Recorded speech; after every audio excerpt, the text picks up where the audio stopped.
श्रावण शुक्ल चतुर्थी शके 1938 सादर करत आहोत ठाणे वार्ता। ठळक घडामोडी। ठाण्यामध्ये आता महिला रिक्षांपाठोपाठ महिला बसेसही धावणार। जिल्हा परिषदेमधील रानभाज्यांच्या प्रदर्शनाला मोठा प्रतिसाद आणि परिसर सुशोभीकरण योजनेअंतर्गत गणेशोत्सव मंडळांसाठी खास 1.25 लाखांची पारितोषिक। या आणि इतर घडामोडी विस्तृतपणे पण काही क्षणातच। ठाणे वार्ता पहा श्रीस्थानक वाहिनीवर। आता सकाळी 9:15 पासून रात्री 9:15 पर्यंत ठाणे वार्ता, ठाण्यातील पहिलं दृकश्राव्य माध्यम। श्रीस्थानक वाहिनी ठाण्याची स्वतःची वाहिनी। ठाण्यातील घडामोडी, कार्यक्रम, वादविवाद, अगदी गाणी, नाटक याचा आनंद घर बसल्या पहा श्रीस्थानक वाहिनी। आपल्या ठाण्याचं हक्काचं व्यासपीठ श्रीस्थानक वाहिनी।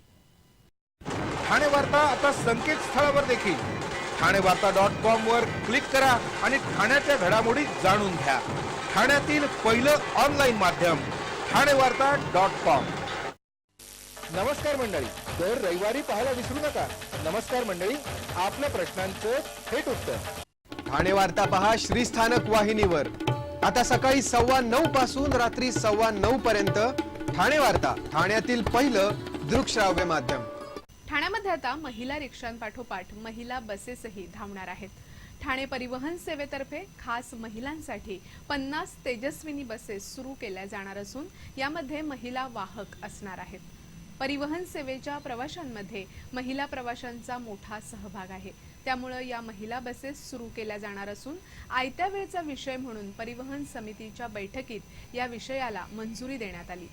महिला बसेस ही शासनाची योजना असून ठाणे, नवी मुंबई आणि कल्याण डोंबिवलीसह इतर शहरांमध्ये खास महिलांसाठी 300 बसेस चालवल्या जाणार आहेत। यापैकी ठाणे पालिका क्षेत्रात 50 बसेस धावणार आहेत। या बसेससाठी लागणारा अर्धा निधी महापालिका देणार आहे। महिला बसेस पाठोपाठच ठाण्यामध्ये 100 इलेक्ट्रिक बसेस धावणार आहेत। मात्र या प्रस्तावावर परिवहन सेवेच्या सदस्यांनी जोरदार टीका केली।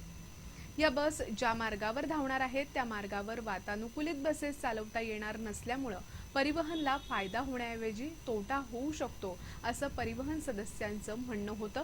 दिव्यांगांसाठीही 2 बसेस घेतल्या जाणार असून या बसचा खर्च समाज कल्याण विभाग उचलणार आहे। ठाण्यामध्ये उच्च दाब वाहिनी पडल्यामुळे 5 म्हशींचा शॉक लागून दुर्दैवी मृत्यू झाला। शासनाने दिलेल्या अतिवृष्टीच्या इशाऱ्यानुसार सर्वत्र जोरदार पाऊस झाला। ठाण्यामध्येही गेल्या 24 तासात जवळपास 81 मिलीमीटर पावसाची नोंद झाली।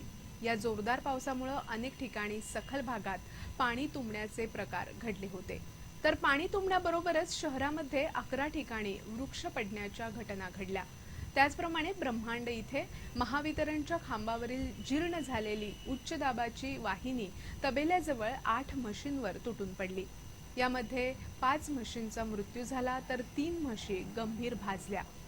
ब्रह्मांड येथील हा तबेला राम बचन यादव यांचा असून त्यांच्याकडे 90 म्हशी आहेत। यादव यांनी अलीकडेच 5 लाखांना या म्हशी खरेदी केल्या होत्या, मात्र यादव यांनी नुकसान भरपाई नको अशी भूमिका घेतल्यानं आश्चर्य व्यक्त होतंय। ठाण्यामध्ये आज जिल्हा परिषदेतर्फे रानभाज्यांचं प्रदर्शन आणि त्यांच्या पाककृतीविषयी मार्गदर्शन करण्यात आलं। पावसाळ्यात डोंगरावर उगवणाऱ्या या रानभाज्या पौष्टिक आणि चवीलाही रुचकर असतात। जिल्हा परिषद आणि मुरबाड येथील वननिकेतन संस्थेच्या पुढाकारानं रानभाज्यांचं हे प्रदर्शन आयोजित करण्यात आलं होतं। यावेळी आरोग्याला गुणकारी आणि चविष्ट अशा रानभाज्यांची ओळख करून देण्यात आली। त्याचप्रमाणे शहरी महिलांना या भाज्या कशा करायच्या याविषयी मार्गदर्शनही करण्यात आलं। प्रदर्शनाच्या ठिकाणी या भाज्या कशा केल्या जातात याचे फलक लावण्यात आले होते। रानभाज्यांची ओळख आणि जतन तसंच संवर्धन होणं आणि आदिवासींची रानभाज्यांविषयीची परंपरागत माहिती आणि ज्ञानाचा प्रसार व्हावा हा या प्रदर्शनामागचा हेतू होता। त्याचप्रमाणे रानभाज्यांच्या माध्यमातून दुर्गम भागातील आदिवासींना बाजारपेठ उपलब्ध व्हावी आणि पावसाळ्यामध्ये रोजगाराची कमतरता असताना त्यांना या उपजीविकेचं साधन मिळावं हा या प्रदर्शनामागचा हेतू होता। या प्रदर्शनात भारंगी, नारळी, करटोली, वेल, कोळा, कोरडू, कुडाफुले, खरशिंदे, शेंग, माठ, तेरा आळू, लोत, गोमटी वेल, रान कारवा, कोळू, भोपा, बांबू, केना, रानकेळी, शेवळा, नानाबोंडा, शेवगापाला, इरीचा वेल, खुरासणी, मोहदडे, ससाकांत अशा विविध रानभाज्यांची ओळख, त्यातील पोषण मूल्य, त्यांच्या पाककृती याविषयी माहिती देण्यात आली. ठाणे वार्ता पहा श्रीस्थानक वाहिनीवर. आता सकाळी 9:15 पासून रात्री 9:15 पर्यंत ठाणे वार्ता, ठाण्यातील पहिलं दृकश्राव्य माध्यम. आपला परिसर स्वच्छ आणि सुंदर ठेवण्यासाठी ठाणे महापालिकेत सहकार्य करा. ओला सुका कचरा वेगवेगळा जमा करा आणि रोगराईपासून मुक्तता मिळवा. ठाणे वार्ता आता संकेतस्थळावर देखील ठाणेवार्ता.com वर क्लिक करा आणि ठाण्याच्या घडामोडी जाणून घ्या. ठाण्यातील पहिलं ऑनलाईन माध्यम ठाणेवार्ता.com. डॉक्टर आणि रुग्णांचं पिढ्यानपिढ्यांचं जिव्हाळ्याचं नातं म्हणजेच डॉक्टर बेडेकर हॉस्पिटल. आता अत्याधुनिक सोयी सुविधा आणि तंत्रज्ञान युक्त वंध्यत्व निवारण केंद्रात IVF आणि टेस्ट ट्यूब बेबीचीही सुविधा. डॉक्टर बेडेकर हॉस्पिटल, महर्षी कर्वेपथ, ठाणे. 65 वर्षांची निरंतर सेवा. ठाणे वार्ता पहा श्रीस्थानक वाहिनीवर.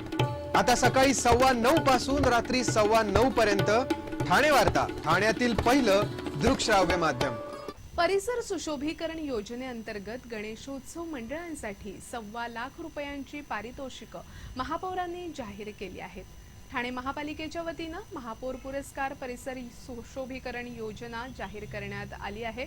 या योजनेअंतर्गत जे निकष जाहीर करण्यात आले आहेत त्या निकषांमध्ये पात्र ठरणाऱ्या गृहनिर्माण सहकारी संस्थांना मालमत्ता करामध्ये 5% सवलत दिली जाणार आहे.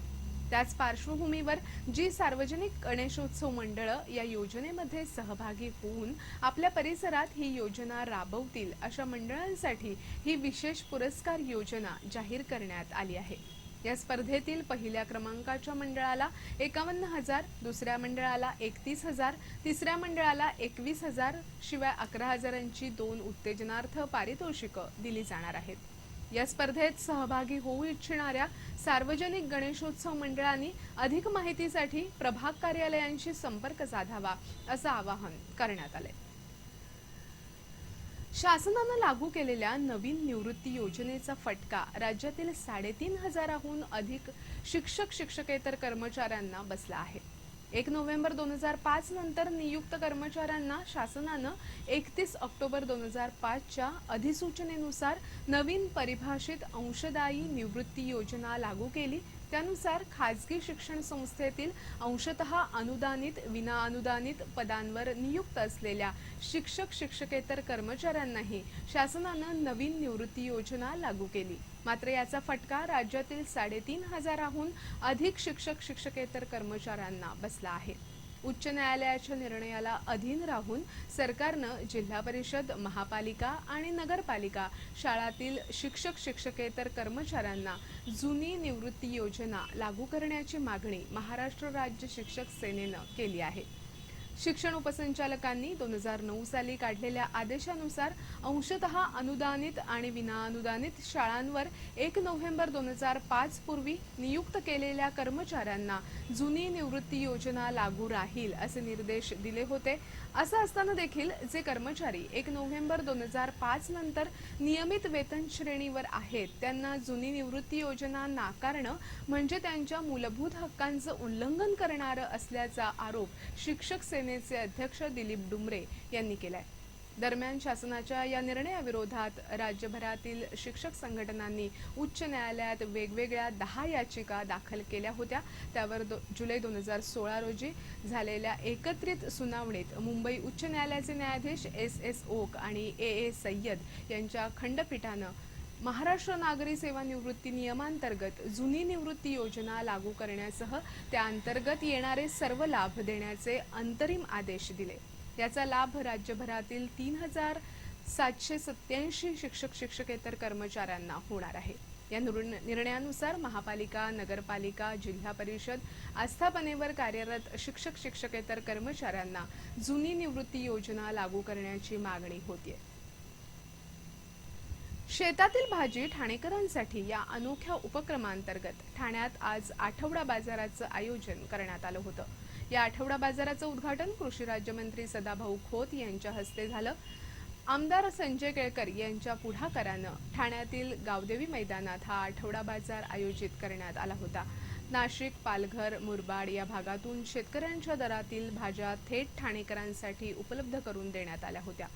या आठवडा बाजारात तब्बल 27 प्रकारच्या भाज्या उपलब्ध करून देण्यात आल्या होत्या. हा केवळ बाजार नसून ही एक चळवळ आहे. शेतकऱ्याला याचा फायदा झाला पाहिजे अशी भूमिका या आठवडा बाजारामागे असल्याचं संजय केळकर यांनी सांगितलं. हा आठवडा बाजार दर शनिवारी शहराच्या इतर भागातही आयोजित केला जाणार आहे.